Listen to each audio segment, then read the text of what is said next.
Hello friends, नमस्कार। आप सभी का स्वागत है golden chance with RN channel में। I am Raghunandan. मैं आपके सामने ज्योग्राफी की एनसीईआरटी क्लियर कर रहा हूँ, जिसका 5th लेसन है और ये हमारी क्लास है ज्योग्राफी की 6th। तो क्लियर है दोस्तों, स्टार्ट करते हैं हम लेसन से। लेसन का नाम है major dominions of the earth. हमारी जो अर्थ है, पृथ्वी है, उसका क्या रोल है, उसके क्या प्रमुख तत्व हैं, उस पर बात करेंगे। तो शुरू करते हैं। इसमें बताया गया है कि आप पिछली कक्षा में पढ़ चुके हैं, जहाँ पर बोला गया है कि the earth is the only planet which is the life. जो हमारी पृथ्वी है, जहाँ पर जीवन है, वो एक ऐसा ग्रह है। पृथ्वी ही एक ऐसा ग्रह है जहाँ पर जीवन है। दूसरी चीज, जहाँ पर व्यक्ति जीवन जीना संभव है, वो जीने के लिए कुछ एलिमेंट्स बताए गए हैं, तत्व बताए गए हैं। जो तत्व होते हैं कि इस भूमि पर, इस लैंड पर कौन कौन से। पहली चीज लैंड है, फिर वाटर है, फिर एयर है, फिर ये सब चीज़ें प्रेजेंट होनी चाहिए, तब वहाँ पर लाइफ जी सकते हैं, हम जीवन को जी सकते हैं, लिविंग कर सकते हैं। तो हमारे पृथ्वी पर जमीन रहने के लिए है, खड़े होने के लिए, और जहाँ पर जल है और हवा है। तो ये तीनों चीज़ों के कारण हम लोग अर्थ पर आसानी से रह सकते हैं, है ना। फिर क्या बताया गया है, एक पृथ्वी पर एक surface of the earth complex zone पाया जाता है, बराबर एक जटिल स्थान भी है, जिसे 3 पार्ट्स में डिवाइड किया गया है, जिसके 3 प्रमुख कंपोनेंट्स हैं। अगर हम कंपोनेंट्स की बात करें, 3 कंपोनेंट क्या होने चाहिए जहाँ पर हम जीवन जी सकते हैं। नंबर 1 चीज़, जहाँ पर पर्यावरण मिलता है, एनवायरनमेंट मिलता है हमें, ओवरलैप, इंटरेक्ट, है ना। ये तीनों चीज़ें मिलनी चाहिए हमें। एनवायरनमेंट मिलना चाहिए, ओवरलैप एंड इंटरेक्ट। ये तीनों चीज़ें मिलने के बाद में फिर हमें क्या चाहिए, the part solid partition of the अर्थ। इसका एक मिट्टी आकार नुमा है, जिसमें कई पार्टीशन है। फिर क्या बताया गया है कि ये कई भागों में विभाजित है। जो अर्थ है, अर्थ के कई जीवन जीने के लिए कई रूप निर्धारित किए गए हैं, जिस पर हमारा जीवन संभव हो सका है। तो पहली चीज क्या बोली गई, लिथोस्फीयर। लिथोस्फीयर का मतलब होता है स्थल मंडल, जहाँ पर हम रह सकते हैं, जहाँ पर हम घर बना सकते हैं, जहाँ पर अपनी झोपड़ी बना सकते हैं, जहाँ पर स्थल का मतलब भूभाग, जमीन का अंश, वो लिथोस्फीयर में आता है। फिर the gases layer of the surround the earth, कहने का मतलब है जो गैसों से स्फीयर है, सराउंड है, घेरे हुए है, उसे हम ऑटोस्फीयर कहते हैं। ऑटोस्फीयर कहते हैं जो गैसों का घेरा है, वो ऑटोस्फीयर कहलाता है ना। पृथ्वी वाला जो घेरा है वो लिथोस्फीयर कहलाता है ना। जो सॉलिड मिट्टी वाला मिट्टी है वो लिथोस्फीयर हो गया। जो गैसों से घिरा है उसे हम बोल सकते हैं मतलब क्या, हवाओं की जो परत है, घेरे हुए है। हमारे पृथ्वी है, जो पृथ्वी के चारों ओर वायुमंडल का घेरा है ना। जिसे हम कौन कौन सी वायुमंडल्स हैं, इसमें कुछ गैसेज हैं, उसके भी नाम कुछ दे रखे हैं। क्या है, हम देखते हैं। नंबर 1 चीज देखते हैं, एक बार समझाते हैं, क्लियर है। कलम लेते हैं।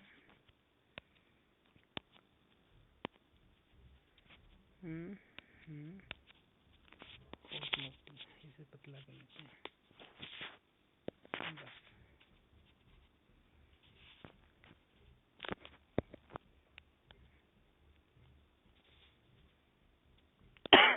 1 मिनट मित्र।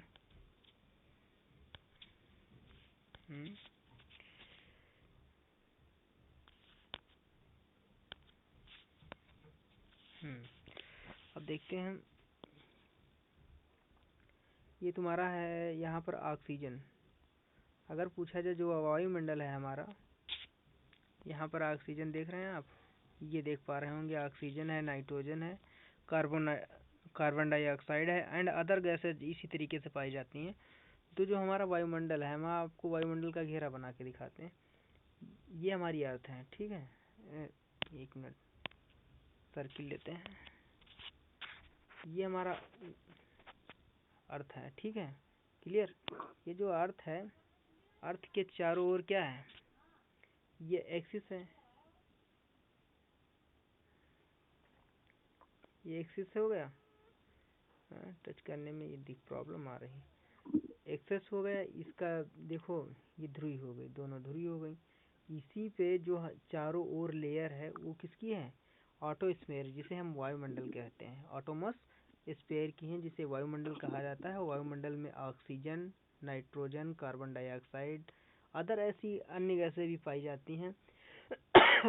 हाइड्रोजन भी पाई जाती है, हीलियम भी गैसें पाई जाती हैं। तो इस तरीके की गैसें हमारे वायुमंडल में भी पाई जाती हैं। अगर हार्मफुल गैसों की बात के गणना की जाए तो उसमें कई गैसें ऐसी आती हैं जो हमें नुकसान भी पहुंचाती हैं, और कुछ ऐसी गैसें हैं जो हमारे लाइफ के लिए यूजफुल हैं। जैसे हम बात करते हैं नाइट्रोजन है, ये भी लाइफ के लिए अगर एक्टिविटी है तो अच्छी है। दूसरी चीज़ कार्बन डाइऑक्साइड भी है जो लाइफ के लिए बेटर है, लेकिन वो किस लाइफ के लिए बेटर है, जैसे प्लांट्स होते हैं, प्लांट्स मीन्स पौधे, पौधों के लिए कार्बन डाइऑक्साइड जो गैस होती है वो यूजफुल होती है। अगर हम ऑक्सीजन की बात करते हैं तो वो ह्यूमंस के लिए बेटर है, मतलब किसके लिए, जीवों के लिए जो गैस अच्छी है तो वो है आपकी ऑक्सीजन गैस, बेटर है। अगर हम बात करते हैं कि प्लांट्स के लिए कैसी गैस होनी चाहिए, तो वो प्लांट्स के लिए आपको कार्बन डाइऑक्साइड गैस चाहिए, है ना। क्लियर है, आपको समझ में आ गया होगा। तो एक और चीज़ हम क्लियर कराते हैं, इसी के अब चारों ओर अगर हम बात करें तो ये वायुमंडल का घेरा है इस टाइप में, ठीक है। इस टाइप में वायुमंडल का घेरा जो घेरे हुए हैं, है ना।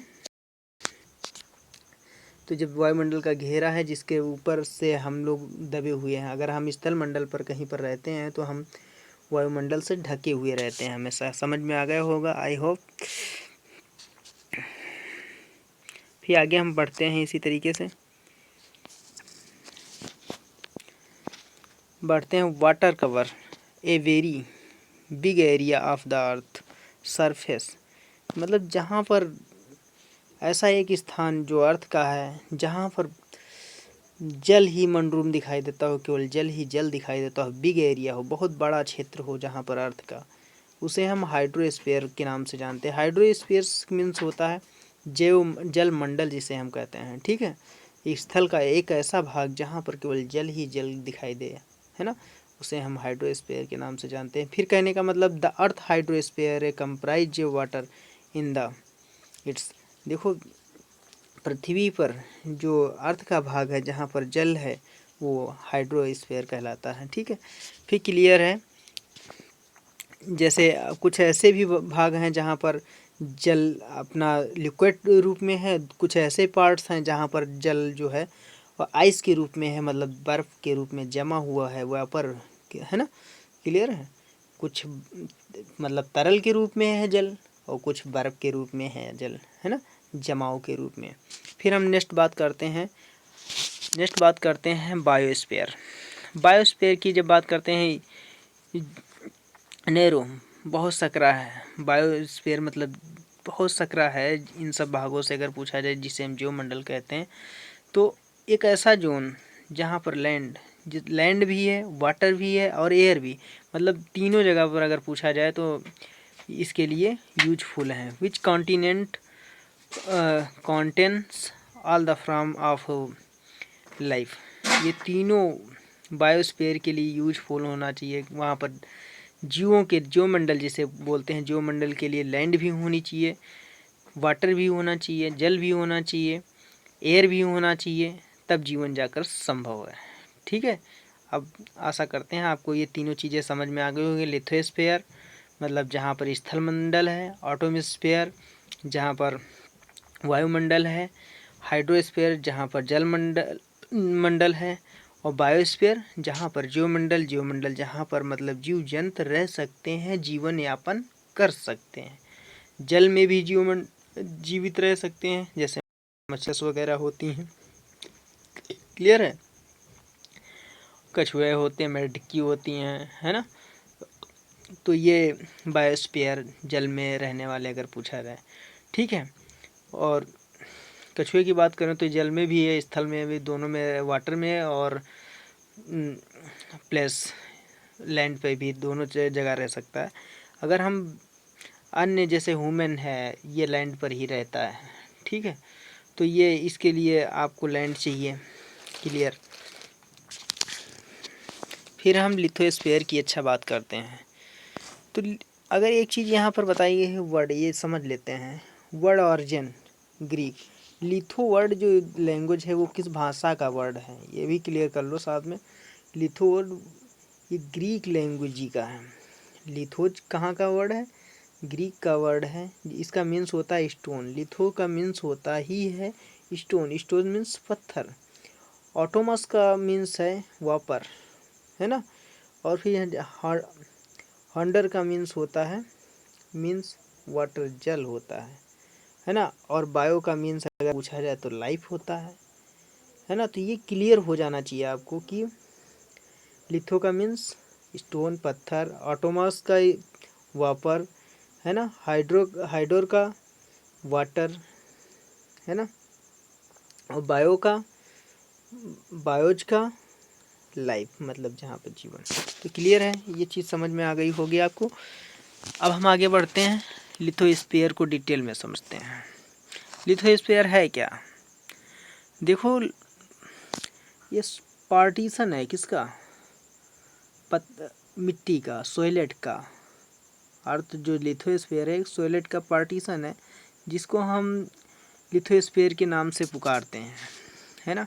अगर कंप्राइज किया जाए इसमें क्या क्या है, तो इसमें रॉक्स भी हैं, चट्टाने हैं, किसकी, अर्थ की जो चट्टानें बनी हुई हैं, क्रैश भी पाया जाता है इसमें। फिर थिन लेयर है, पतली लेयर, क्रैश की जो लेयर है पतली है। और सोयल भी है, मिट्टी भी है। फिर न्यूट्रिएंट है, एलिमेंट्स हैं, और स्यूटेंस हैं, और निजलम, मतलब कई तरह के ऐसे तत्व पाए जाते हैं जो हमारे लिथोस्फीयर में पाए जाते हैं, जो स्थल मंडल भूभाग है। फिर क्या बता रहा, देखो दो मेन इसके डिवीजन किए गए हैं, जो लिथोस्फीयर हैं दो मेन डिवीजन हैं। कौन कौन से डिवीजन की अगर बात करें तो फर्स्ट नंबर पर जो हमारी अर्थ है, सरफेस, बराबरी सतह, जो सतह है अर्थ की, उस पर लार्ज लैंड मासेस जो है, अगर पूछा जाए बहुत भारी मात्रा में, तो कॉन्टिनेंट है, कॉन्टिनेंट। और एंड जो स्थल मंडल का भाग है वो कॉन्टिनेंट, महाद्वीपीय हैं। फिर दूसरी चीज़ बात की जाए, अगर हम सेकंड बॉडी जो है जिस पर हम ओशियन बेसिस कहते हैं, मतलब ओशियन बेसिस की अगर बात करें तो ये महासागर का जो भाग है वो आता है ना। तो ये ओशियन की बात करें तो ऑल ओशियंस जितने भी हैं वर्ल्ड में कनेक्ट हैं एक दूसरे से, मतलब वन अदर्स, एक दूसरे से कनेक्ट हैं, क्लियर है। जिन्हें हम अगर देखा जाए तो मैप में देख सकते हैं। फिर कौन से वर्ड वाले मैप में आप क्लियर कर सकते हैं, look at the map of the world, clear है। फिर क्या हम बात करते हैं, जितनी भी जो भूमि है, लैंड है, वो कनेक्ट है वन अदर। भूमि का भी यही नेचर है कि वो एक दूसरे से कनेक्ट है। दिखाई कहीं जल देता है तो जल जैसे एक दूसरे से कनेक्ट है, उसी तरीके से जो हमारी लैंड है वो एक दूसरे से कनेक्ट है, क्लियर है। फिर अगर हम लैंड का कहीं पर मेजर्स करते हैं, माप करते हैं, तो ये हम सी वाटर से करते हैं, समुद्री तल सतह से करते हैं, रीमेन, क्लियर है। लेवल अगर हम किसी ऊंचाई का लेते हैं कि ये कितनी ऊंचाई है, कितना गहराई है, तो हमेशा हमें आसानी किससे होती है, किसी भी स्थल मंडल। देखो हम एक फिगर में आपको समझाने की कोशिश करते हैं, है ना मित्र।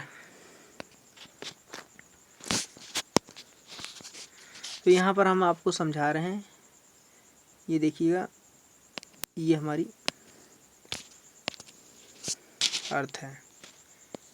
ठीक, अब यहाँ पर आप समझिए, जैसे यहाँ पर ये ऐसे बना है, ठीक है, और यहाँ पर ये जल की धारा है, यहाँ पर जल की धारा है, ये बहुत ऊंचाई पर ये जल भरा हुआ है, ठीक है, ये जल भरा हुआ है। अब जल की सतह ये जा रही है आपको, ये जा रही, ठीक है। आपको अगर कहीं का ऊंचान लेना है तो आप ये सतह जो जल होता है हमेशा इक्वल होता है, चाहे कॉन्टिनेंट का हो, चाहे रिवर्स का हो, है ना, चाहे मतलब चाहे ओशियन का हो, चाहे महासागर का हो, चाहे नदी का हो, है ना, और चाहे सी का हो, समुद्र का हो। तो कहने का मतलब वो हमेशा इक्वल होता है, बराबर होती है, उसकी सतह कभी अप डाउन नहीं होती है, ये आप कंठस्थ कर लीजिएगा। और जो हाइट होती है, जो हाइट होती है, जैसे स्थल मंडल की बात करें, लैंड की बात करें, तो लैंड कहीं अप होती, कहीं डाउन होती है। तो इस वजह से हमें आसानी किससे रहती है, रियलाइज रहता है कि हम सी से लेवल करें हमेशा। कहीं की अगर लैंड लेंथ नापनी होती, ऊंचाई नापनी होती है, तो सी से इक्वल रहता है। जैसे अब ये देख रहे, माना ये पर्वत है, पर्वत को अगर हम ये इस समुद्र के स्थल से मापेंगे तो ये इतनी ऊंचाई पर है, ये यहाँ पर इतनी ऊंचाई पर है, यहाँ पर इतनी ऊंचाई पर, तो ये इससे क्लियर होगा, है ना। आई होप आपको समझ में आया होगा, है ना। क्योंकि यहाँ पर एक चीज़ और बताई गई है कि यहाँ पर समुद्र से जो लेवल होता है हमेशा 0 रहता है। अब हम समझने की, इसमें मैप के थ्रू समझने की कोशिश करेंगे।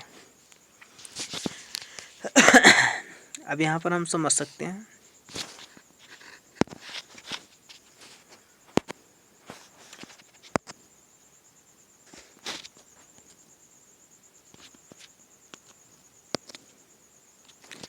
देखो ये चीज़ समझिएगा, बिल्कुल दिमाग में बिठा लीजिएगा।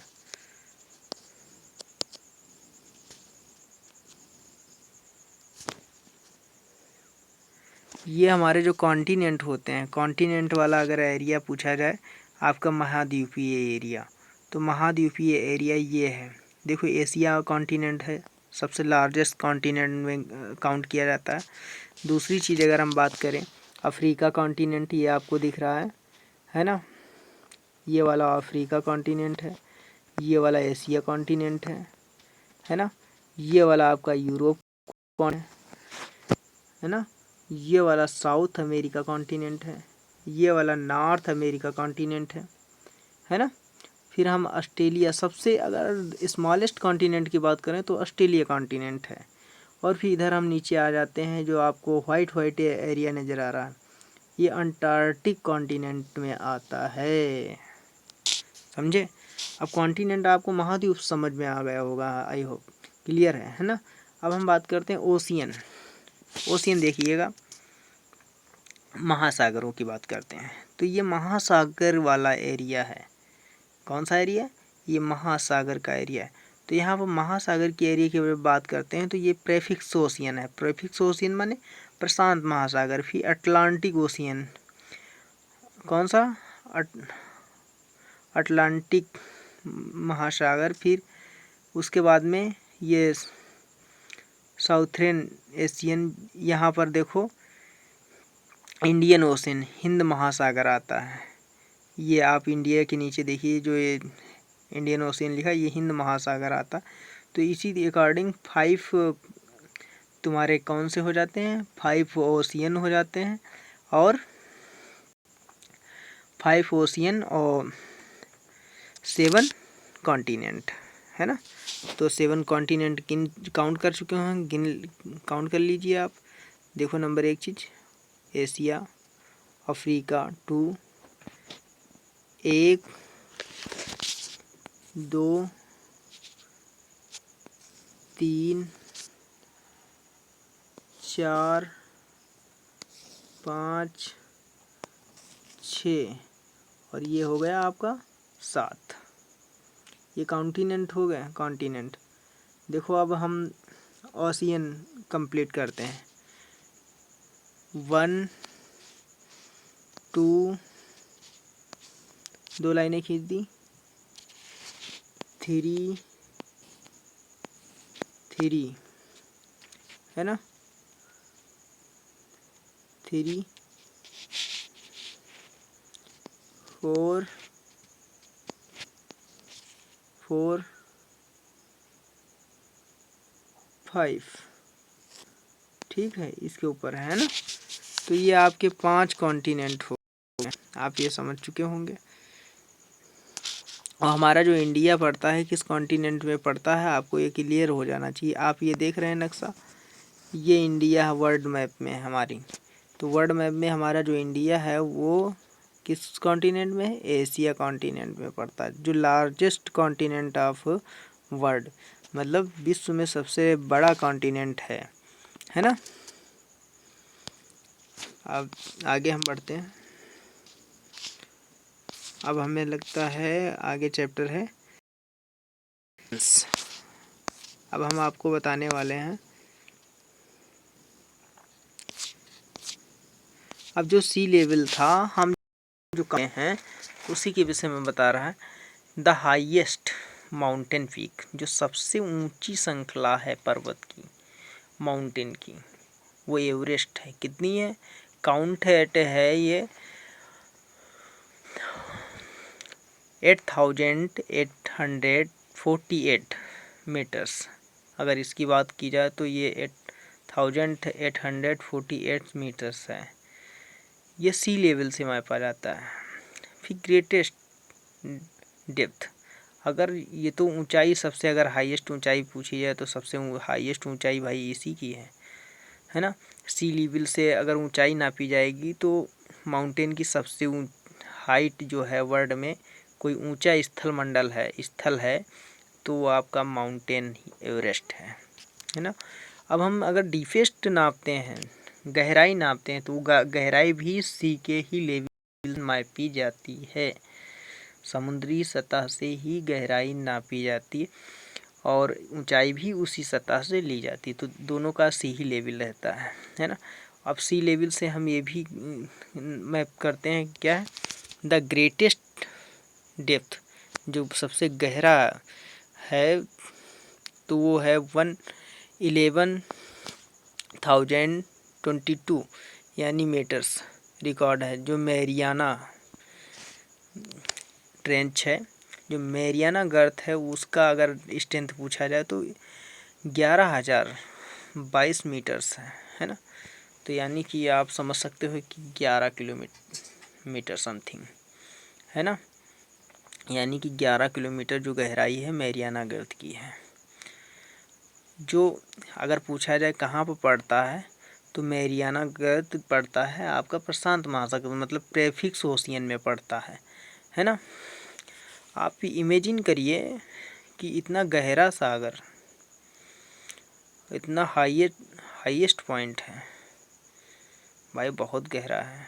और इतना ऊंचाई हाईएस्ट वाली पीक, ये कहाँ पर, ये नेपाल में है। नेपाल एक कंट्री है जो इंडिया से सटा हुआ है, ठीक है। नॉर्थ में, इंडिया के नॉर्थ में एक नेपाल कंट्री है जहाँ पर सबसे हाईएस्ट हिमालय माउंटेन है। कौन सा माउंटेन, हिमालय माउंटेन।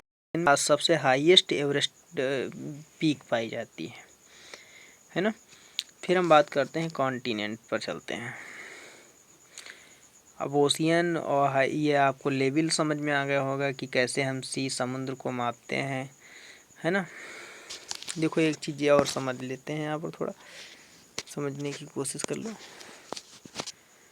देखो आप जब गहराई नापेंगे, है ना, तो ये वाला जो ऊंचाई नापेंगे तो ये वाला पोर्शन ऊपर की ओर बढ़ेंगे। ये सी वाली लाइन है, माना ये कौन सी लाइन है, सी लाइन है, ये सी लाइन है ना, ये सी लाइन है। ये नीचे की ओर, ये आप गहराई मापेंगे हमेशा, ठीक है, और ये ऊंचाई मापेंगे, है ना। तो ये सी लेवल से हमेशा जो भी मापा जाता है मापदंड, यही सी लेवल रहता है। अब हम प्रमुख 7th जो कॉन्टिनेंट हैं उनके विषय में बात करते हैं। उनके विषय में बात क्या करना है। जो वाटर बॉडीज हैं हमारी वो तो क्लियर हो चुकी हैं।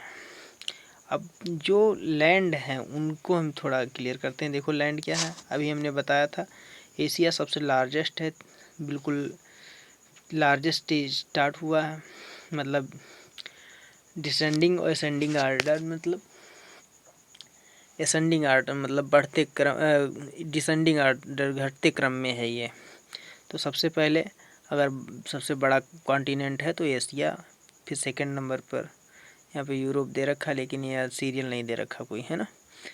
तो एशिया हो गया, हम सीरियल नहीं दे रखा तो इसलिए सीरियल से बताना नहीं चाहते हैं, लेकिन कहो तो बता दें। देखो सुन लो, एशिया हो गया, फिर अफ्रीका आ गया, फिर यूरोप नहीं आएगा, फिर नॉर्थ अमेरिका, फिर साउथ अमेरिका, साउथ अमेरिका के बाद में आपका आएगा अंटार्कटिका, फिर उसके बाद यूरोप है, ऑस्ट्रेलिया है।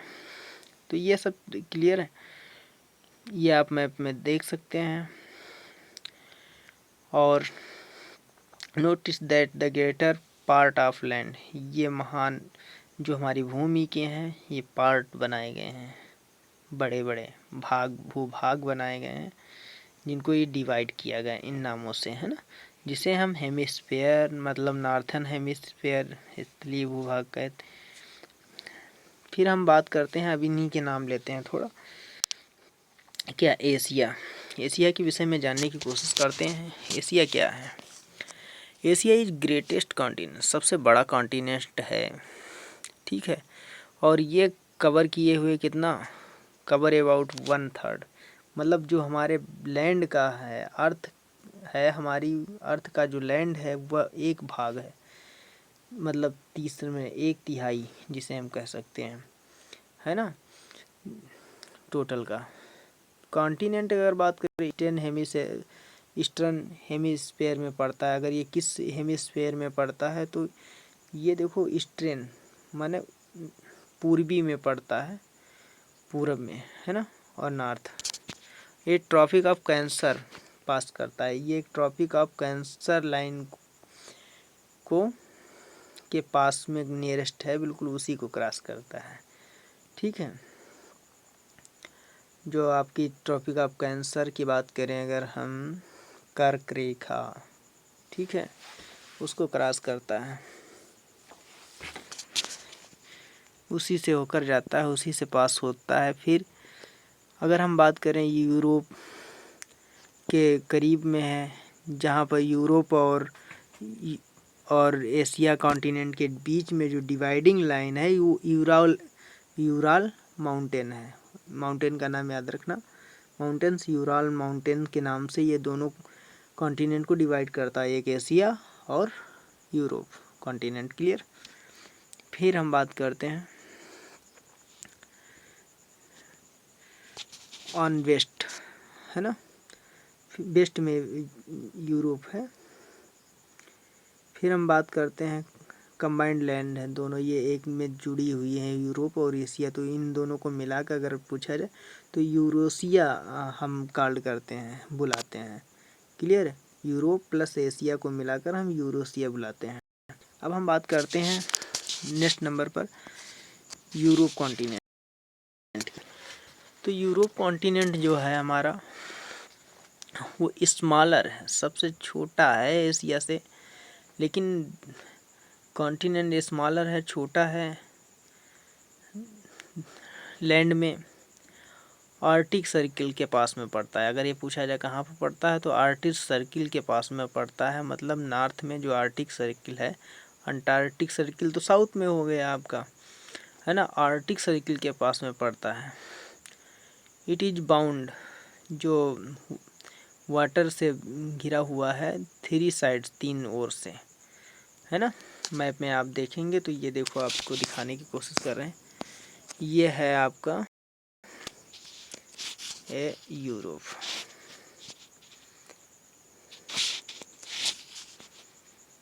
ये है यूरोप, ये है एशिया। ये दोनों के बीच में ये जो लाइन थी ये यूराल पर्वत कहलाती, ठीक है। समझ में आ गया होगा आप लोगों को। अब आगे बढ़ते हैं अफ्रीका पर। तो अफ्रीका सेकंड जो है, अगर पूछा जाए, अफ्रीका जो है सेकंड दूसरा सबसे बड़ा महाद्वीप है ना। एशिया के बाद में अगर कोई कंट्री का नाम आता है तो ये कॉन्टिनेंट में जो लार्जेस्ट लैंड है वो अफ्रीका की है ना। ये इक्वेटर ये क्रॉस करता है, 0 लॉन्टिट्यूड से रन्स करता है, दौड़ता है, जाता है। अफ्रीका 0 लॉन्टिट्यूड्स, मतलब कहने का मतलब ये है, लॉन्टिट्यूड जो अक्षांश रेखा होती है, 0 अक्षांश रेखा से अफ्रीका इक्वेटर लाइन से गुजरता है। जो जीरो अगर कोई अक्षांश रेखा है तो इक्वेटर ही है, भूमध्य रेखा है, जिसे हमने पिछली क्लास में बताया था कि 0 अगर कोई अक्षांश रेखा है जिसका कितना कोण होता है, 0 कोण होता है, तो केवल इक्वेटर का होता है, जिसका नाम हमने हिंदी में बताया था विषुवतीय प्रदेश भी कह सकते हैं, विषुवत रेखा, या हम उसे भूमध्य रेखा के नाम से भी जान सकते हैं। क्लियर है। फिर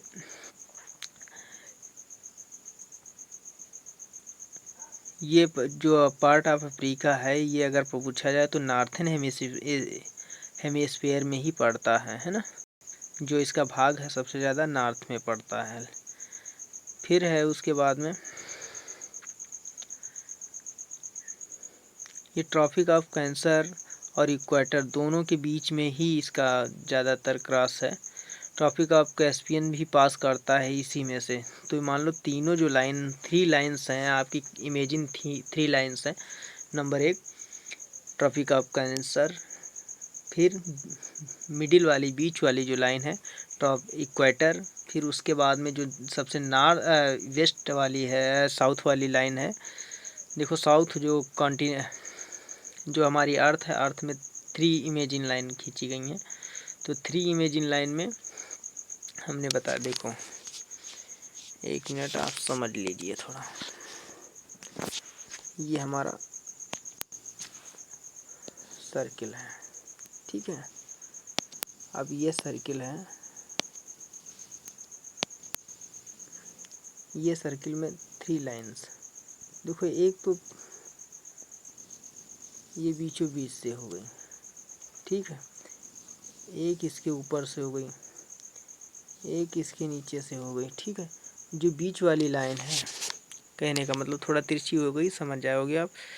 ये बीच वाली लाइन है वो आपकी है इक्वेटर, इसके ऊपर वाली है टॉपिक ऑफ कैंसर, इसके नीचे वाली है टॉपिक ऑफ कैस्पियन, ठीक है। ये तीनों लाइनें जो हैं ये क्रॉस कहाँ से होती हैं, ये अफ्रीका कॉन्टिनेंट से होती है। यहाँ से देख लीजिए ये 3 लाइन्स, देखो ये तीनों लाइन डिवाइड, ये ट्रॉपिक ऑफ कैंसर ऊपर वाली लाइन जा रही, ये ट्रॉपिक ऑफ ये इक्वेटर हो गई, ये ट्रॉपिक ऑफ कैस्पियन हो गई नीचे वाली लाइन। ये 3 डॉट डॉट करके दिख रही लाइनें, तो ये है। और ये ये अफ्रीका कॉन्टिनेंट है ना। फिर हम ऊपर चलते हैं, अफ्रीका कॉन्टिनेंट। फिर यहाँ पर वर्ल्ड का जो सबसे हाईएस्ट डिजर्ट है वर्ल्ड का, वो सहारा डिजर्ट यहीं अफ्रीका कॉन्टिनेंट में पड़ता है, ठीक है, लोकेटेड होता है। और सबसे गर्म अगर स्थल है तो यहीं अफ्रीका कॉन्टिनेंट में है। फिर ये कॉन्टिनेंट बाउंड ऑल 3 साइड, ये 3 साइड से बंधा हुआ है, किससे, जल से, महासागरों से, मतलब कहने का मतलब महासागर और समुद्र से ढका हुआ है तीनों ओर से। आप नक्शे में देख सकते हैं, ये देखिए ये तीनों ओर से जल से घिरा हुआ है, इधर ओशियन ये सी है ना, ब्लैक सी, मेडिटेरियन सी, मेडिटेरियन मतलब भूमध्य सागर है ना, उससे भी घिरा हुआ है। तो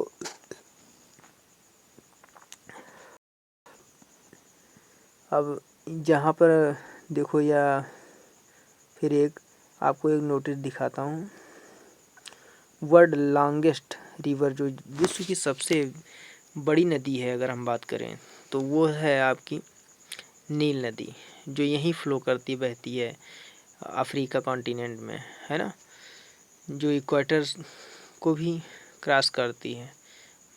और ट्रॉपिक ऑफ कैंसर और ट्रॉपिक ऑफ कैस्पियन तीनों लाइनों को ये क्रॉस करती है। ऐसी लार्जेस्ट रिवर है नील नदी, इसकी ये विशेषता है। क्लियर भाई। फिर हम अगर बात करते हैं नॉर्थ अमेरिका की, तो नॉर्थ अमेरिका क्या है? नॉर्थ अमेरिका ऐसा कॉन्टिनेंट है, नॉर्थ अमेरिका, अब ये देखो नॉर्थ अमेरिका आप समझ लीजिए कहाँ पर है, पहले वर्ल्ड मैप में, ठीक है। नॉर्थ अमेरिका में जो साउथ यूएसए तुम्हारा पड़ता है कंट्री इस समय प्रेजेंट टाइम, कनाडा है, ये इसी में आता है ना नॉर्थ अमेरिका कॉन्टिनेंट में।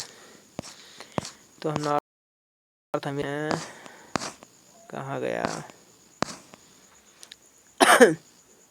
ये थर्ड नंबर पे लार्जेस्ट है, मतलब अगर इसका लैंड पूछी है तो तीसरे नंबर पे। फर्स्ट नंबर पे हमने क्या बताया था? एशिया, सेकंड नंबर पे अफ्रीका, तीसरे नंबर पे ये आ जाएगी, थर्ड नंबर पर नॉर्थ अमेरिका, है ना, विश्व में। फिर क्या है? साउथ अमेरिका वेरी नैरो, ये साउथ अमेरिका से सांकरा है ना, इससे सांकरा है। फिर क्या है? Split land,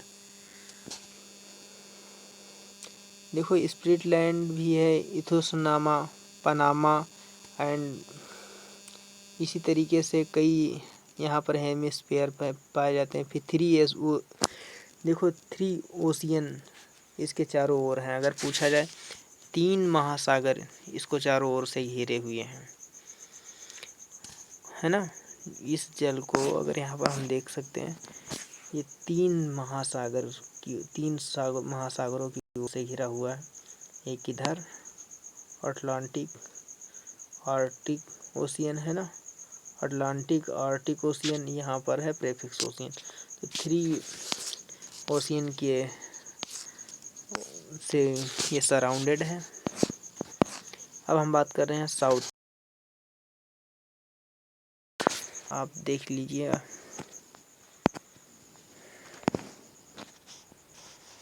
south America. South America में ये मोस्टली साउथर्न हेमिस्फीयर में पड़ता है, मतलब अगर ये पूछा जाए किस भूभाग में पड़ता है तो ये गोलार्ध साउथ, जो हमारा अर्थ है, अर्थ के साउथ में ही पड़ता है ना। और ये 2 महासागरों से घिरा हुआ है ना। एक है एंडेज, वर्ल्ड का लॉन्गेस्ट माउंटेन, यहाँ पर देखो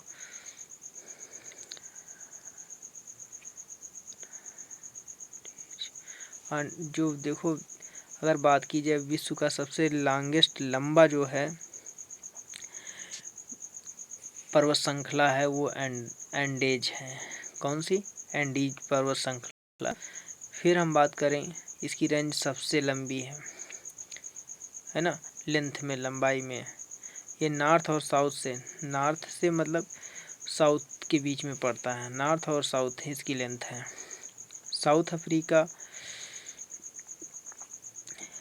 जिसमें सबसे लार्जेस्ट अगर रिवर की बात पूछी जाए तो साउथ अफ्रीका जो कॉन्टिनेंट है उसमें सबसे लार्जेस्ट जो रिवर है अमेजन नदी है। फिर हम बात करते हैं ऑस्ट्रेलिया। देखो ये ऑस्ट्रेलिया जो है सबसे स्मॉलेस्ट कॉन्टिनेंट है, जो साउथर्न हेमिस्फीयर में पड़ता है। अगर पूछा जाए तो ये दक्षिणी गोलार्ध में पड़ता है हमारे अर्थ के।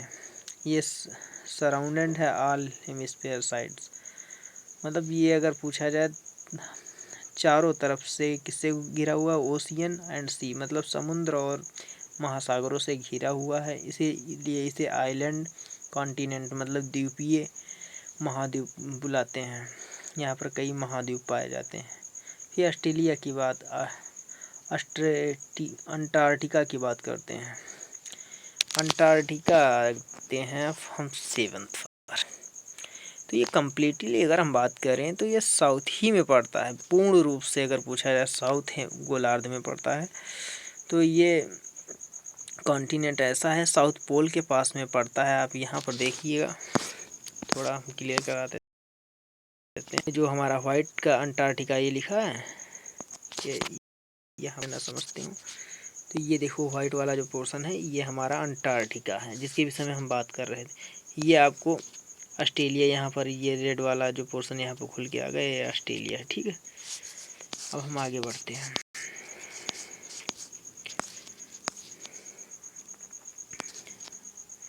तो यहाँ पर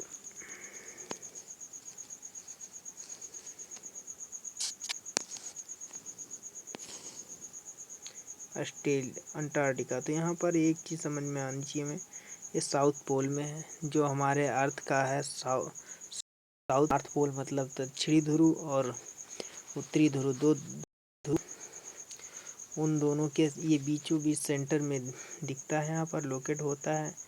ये पोलर राइज है, रीजन है ना, बर्फीले एरिया। फिर हम परमानेंटली अगर पूछा, ये कवर रहता है किससे, बर्फ़ से, बर्फ़ की सीट यहाँ पर जमी रहती है, ये मान लो। और फिर permanent human settlements, many countries research, कई कंट्रियों ने इस पर रिसर्च किया कि यहाँ पर हमारा परमानेंट रिसर्च सेटलमेंट हो जाए, लेकिन वहाँ पर कंडीशन ऐसी आती है, इतनी ठंडक है जहाँ पर संभव नहीं है। इंडिया भी एक बार रिसर्च की है, गई है कई बार भी, नेम्ड हुआ, जैसे मैत्री, दक्षिण, गंगोत्री, इंडिया में भी ऐसे कंट्री हैं, है ना। फिर हम हाइड्रोस्फीयर की बात करते हैं। अब देखो हाइड्रोस्फीयर समझ लेते हैं, लेसन अभी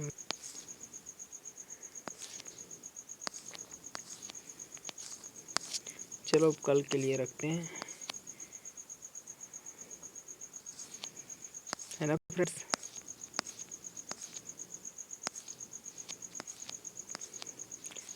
हमें लगता है आप लोगों को लेक्चर समझ में आया होगा। मेहनत करते रहिएगा, मैं ऐसे ही पढ़ाते रहूँगा। धन्यवाद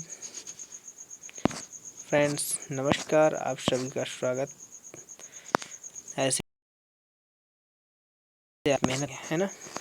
अब हम हाइड्रोस्फीयर कल क्लियर कर लेंगे नेक्स्ट लेक्चर में, है ना मित्र। Good bye.